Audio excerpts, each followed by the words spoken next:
So in today's video, we're going to talk about if Jeff Bezos, as the world's richest man, was to start selling on Amazon today, how would he start? Let's get into it.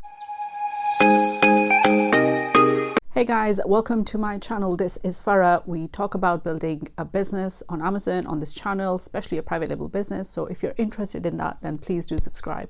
So guys, I'm ramping up to post every day on this channel for the next 5 weeks. That is Monday to Friday. You can expect a new video. And the reason that's happening is I'm starting a new series called Amazon Business Bootcamp.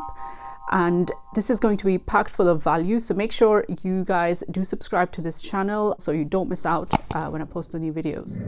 And if you want to start working with me and build your Amazon business in 2022, please email me at hello@farahfinds.com. We can see if we will be a good fit to work together.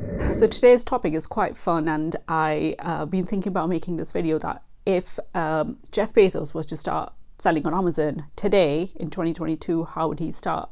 And it's the same way. If you read about him and how his career went, he has pretty much started all his projects the same way. He has a method. So I thought it would be fun to talk about the principles that he follows and how you and I can learn from it. So the first principle is keep things simple. Choose a product that's easy to sell and easy to send in a parcel. So remember when Amazon used to be a bookseller and they just used to sell, books online, and it was a novel concept at the time. And he chose a product that was slim, easy to pack, won't get damaged that easily. It would just be easily posted off in a parcel, and that was the first product category they tackled. So when you are thinking about picking your first product, we are trying to test the system and, keep things simple. Just pick a simple product that you can run through the system, you learn it, and if it's simple enough, you can repeat it, or you can, then build on that experience, right? The second point I want to make is if Jeff Bezos was starting today, do you think he would go for Amazon FBA? I think he wouldn't go for it. He would pack orders himself and sell FBM, because why do you want to give up your profit for a fancy service? Why are you getting fancy when you're just starting out?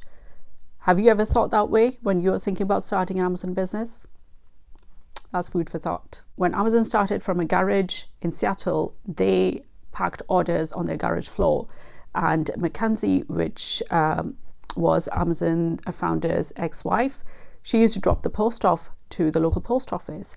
She would drive the orders at the end of the day and drop them off. So have you ever thought that, maybe I don't have to do FBA. I can start selling on Amazon. I will pack the orders myself.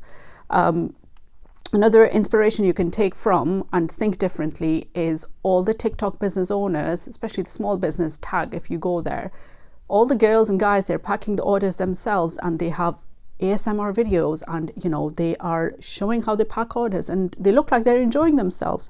So it's not as bad as it may make it out to be, that you don't have to handle inventory and you don't have to pack your own orders and they do everything for you.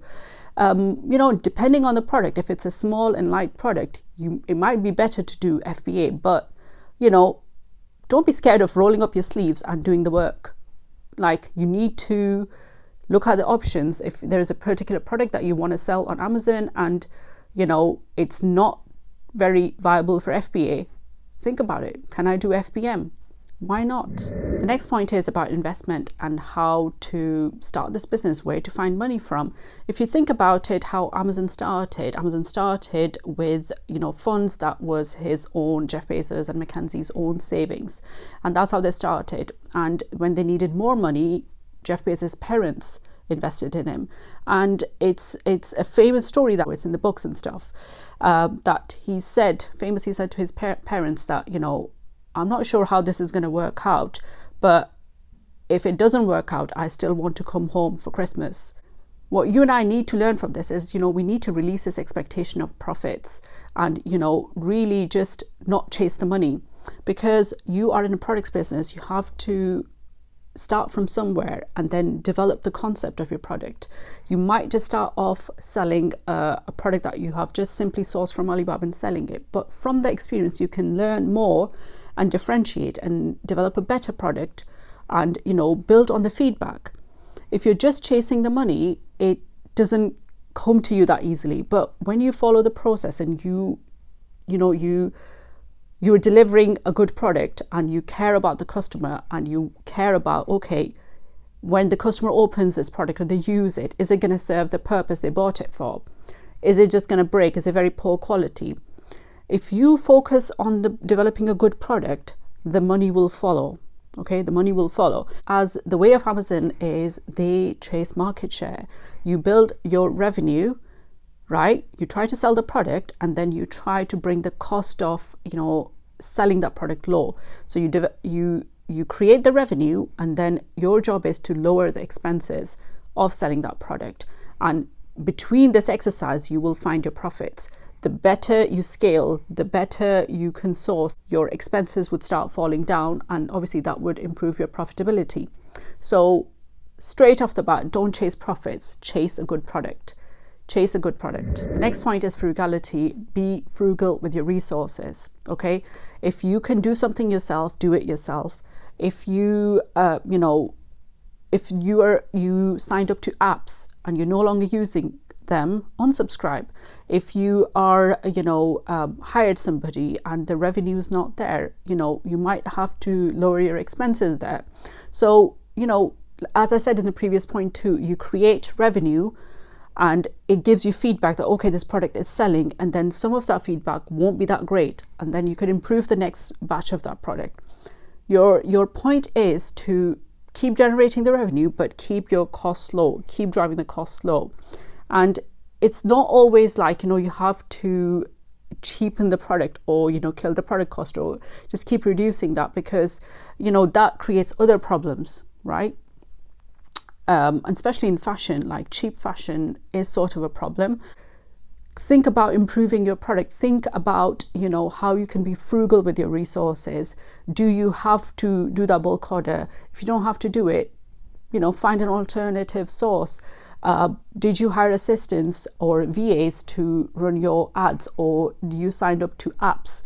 Like I said, you can unsubscribe, or try to learn to do that thing yourself, because the thing is, with running business, you should be able to do every part of your business yourself. Like, that's the bottom line rule, because if you rely too much heavily on outside help, you can it can hurt you in the long term.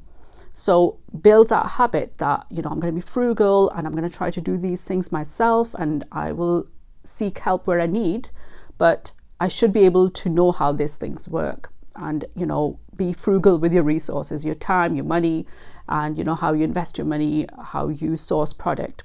It's all relevant. The last point I wanted to make was about learning and improving your knowledge about the business. And especially in terms of Amazon business, there's so many resources out there, but a lot of the times, the cheapest resource is books. How many books have you read? Have you read anything about how Amazon started, how the journey, the founder's journey was? Educate yourself on that too. Like Jeff Bezos famously used to walk around with Sam Walton's book.